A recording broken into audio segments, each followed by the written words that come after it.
Alright guys, welcome back to another BMX part information video. This week we're going to be doing tires though, and it's been a big topic lately because I've been getting flats a lot on my bike, and I kind of want to explain to you guys why I've been getting flats. And I also want to explain the difference between more expensive tires than the cheaper tires. So as you can see in front of me, I got a bunch of tires that are set up right here. We'll start right here. This is the KHE, this is the Mach 2 tires. This is the ones that I currently ride on my bike. We have two sets of Max Descriptor tires, and then we also have two sets of Colt Vans tires right here. Now, there's so many different tires out there. There's so many different brands that make them. So the reason why I picked these today is because I feel like this is a good in-between of explaining a very lightweight tire like the KHE and also a street style tire like the Colt. So let's get straight into it. The first thing we're going to be talking about is the difference between a Kevlar foldable tire and the regular steel bead tire. So today I have actually a good amount of foldable tires here that we're going to be messing around with, and I have one steel bead tire. So holding this tire up right here, this is me pushing it, trying to bend it. It doesn't really want to bend because this ring right here that's inside, the part that attaches to the inside of the ring, gets hooked on there, that's made of steel, so it's very strong. You see, as I twist and turn it, it really doesn't want to do much. But if I grab the other version of the Colt Vans tire, this black one that's right here, look at this one. It just collapses, it twists, it turns, it folds into whatever. It's because the bead that's inside this one is made of Kevlar, so it actually is flexible. It doesn't break like a regular steel bead would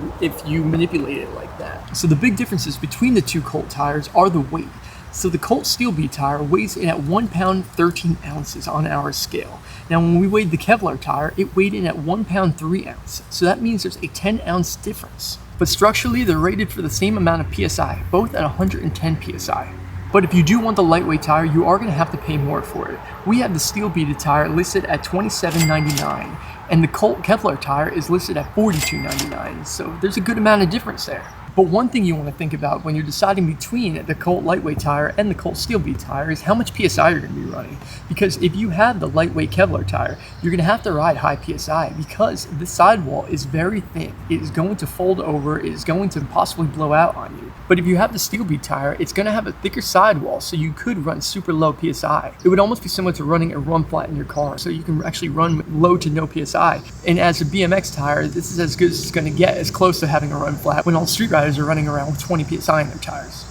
So moving on from the Colt tires, we're going to be talking about the Max Descriptor tires, which are some of the most popular tires in BMX. This is a type of tire that Maddie rides. I've seen BK ride these before, and I actually used to ride the Maxxis tire in my back when I used to compete professionally, and I would have the KHE in the front. And the reason why I rode the Maxxis in the back instead of the KHE is because I was having issues with the KHE because I would end up blowing it out because it was such a thin setup. So quickly, let's go over these two Maxxis that are in front of me, because you can see they're both foldable tires, right? They're both folded up in a position like this, but there's a difference between them. And if you could look at this one right here where it says the EXO protected, this one doesn't say that, does it? So the difference is the TPI. Now the TPI is thread per inch.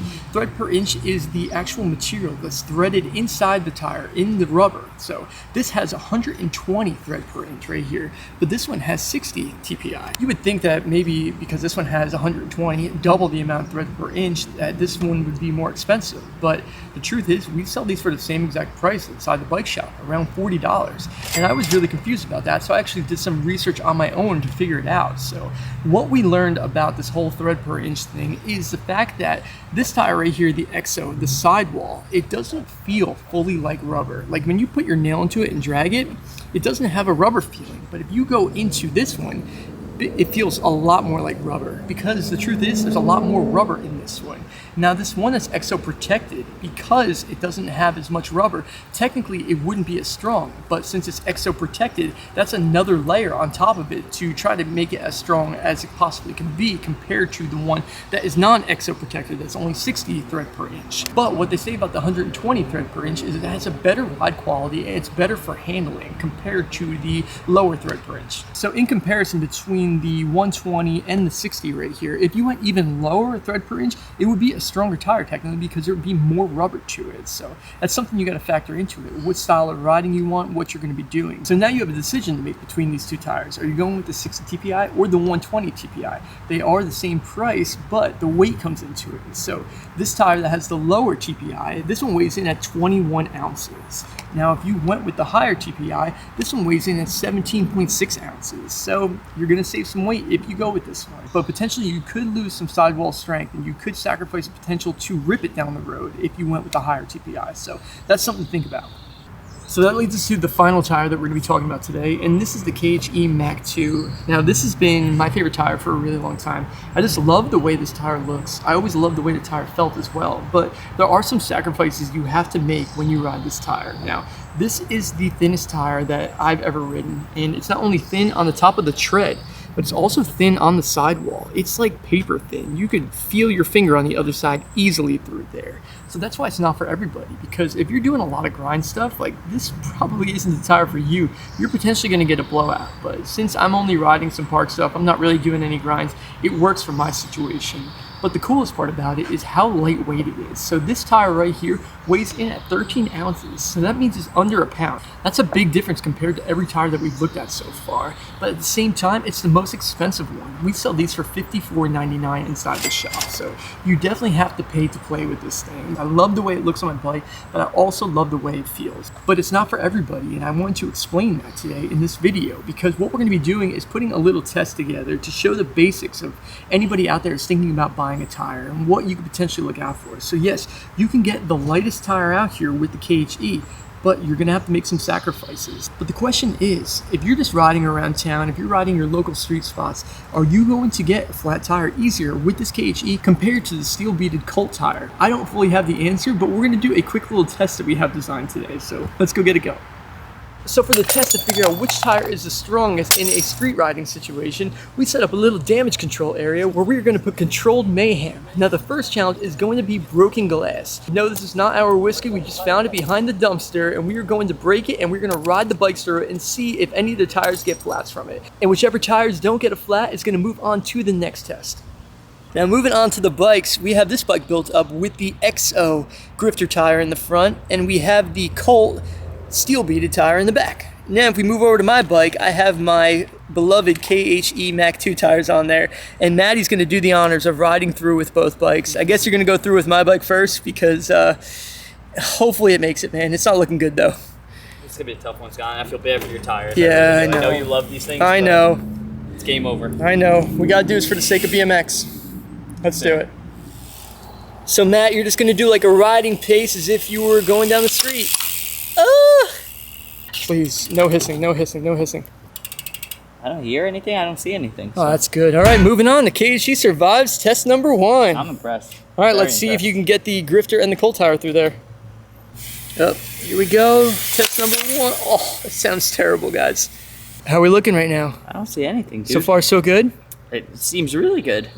That's good to hear. This got such a thick tread on it. It does. That I couldn't even imagine a piece of glass. But it also has all these little spots for it to get wedged in there. But the only thing is that it probably would likely get wedged without popping the tire, which is like a kind of a good thing, yeah, you know? Looks good. Let's check the front. This is a big moment right here, guys. It could be wedged in between the tread. Yeah, no. Oh, man. It wasn't in there. It's just in the tread. All right, let's clean up and we'll move on to test number 2. Wow, impressive. So the cleaning crew is taking care of the test number 1 debris, and the test number 2 is going to be these little things right here that will ruin somebody's day easily. A bunch of staples we're going to put down randomly in there, see if they get stuck in the tires at all or cause any flats. This is way more than I thought. This is a nightmare situation right now. My bike is crying. All right, Matt. Good luck. You're going to need it. Guys, got a flat last week from this.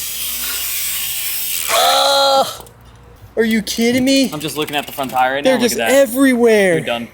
There's no way I'm not getting a flat from that. No possible way. All right, might as well start pulling it out. We'll hear how much it starts hissing. Yeah. Okay. Oh, that one was light. That one's light. Okay, good.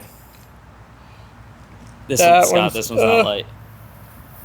I can hear it. I got a flat. I just heard it hiss out. It's already going. All right, so KHE failed test number 2. KG did not do well on this one at But all. we might be able to still do test number 3 with KG. Yeah, we could try, but I could hear that one going. right, Slow leak. Well, let's do. You might make it the to your next one. destination, but once you get to the skate park, you're gonna have a rough day. That's what it is.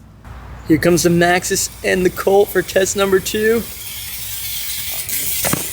All right, he stopped. Maxxis survived test number 2. Congratulations. Really well on that one. Oh, nope, still good. Right there. Oh, that one's in there pretty Yikes. good. It went in between the hole. I think it's all right, I though. think it was fine. I think it think might it have been the survived tread it, as well. guys. Same thing. Man, but it did pick up too. So these tires do gather some stuff, but it looks like they do hold up because they are a bit thicker. Cool. I think it's time to set up you're number good. 3 after we clean up the second yeah, test, yeah, which is here going to we be a go. nightmare. Thank goodness for the head engineer coming through right now. He's got a magnet with a piece of paper. It's doing an unbelievable job. The next challenge, guys. Every rider's worst nightmare, the good old-fashioned thumbtack, because these things are most likely going to sit flat and point straight in the They're tire. guaranteed to sit If just like that. any of these tires survive, I'd be blown away. yeah, I might buy a pair right now. do the honors. Scatter them everywhere. Here we go, guys. Oh, Your front tire's done. front tire's done? Yeah, I'll just let you know that one's done. Oh, you got 3 in one hit right there, man. That's not good at all. All right, just pull it out. Hopefully my front tire picked them all up so my back tire doesn't get any. Oh, they all made good. noise. You have a piece that broke inside right Whoa. there. So he's done. You guys see that rod that's sticking up? What do you- Yeah, it's crazy. So the end broke off a bit. Yeah, that's done. Oh, that one was a big That one one. hurt. Oh, bummer. All right. Not a good sound. KG officially failed this They're challenge. done. I don't have a good feeling. Yeah, I don't either. Oh, the crunch was bad. Front one is done again. I see the back one. Oh, 3 in one Same hit. thing. Let's see if it makes a noise, though. Oh, Yep. it's officially leaking, guys. Yep. That one's leaking as well. Yep. That one, big That time. one definitely leaked. So it looks like there's no other ones in there, which is No, good. so it's just that direct impact. All right, good at all. Max has failed the 3rd challenge, but any tire would fail the 3rd challenge. 100%, especially just running straight We're into gonna them. find like out if the Colt passed it. This one has the thickest tread, I'd say. I see one straight away. There's Oh, a second one right yeah. there. that. Sorry. Let's hear if there's any noise. Oh, That's not good at all. That one was a fail as well. Oh man, Not good at all. 2 fails. Those are direct hits, though. There's no way That's that any tire was going to be able to survive that one. All done. All done. Well, at least now we know. Now we know this is your worst nightmare. That is your worst nightmare. Stop using thumbtacks. Yeah, guys, 2021. ban them, all right? So let me give you guys one quick thing of advice. If you do run over a thumbtack, don't pull it out because there's a chance that it's going to be plugging your tire and get to wherever you can where you have another tube or a tire or a way to get a ride home.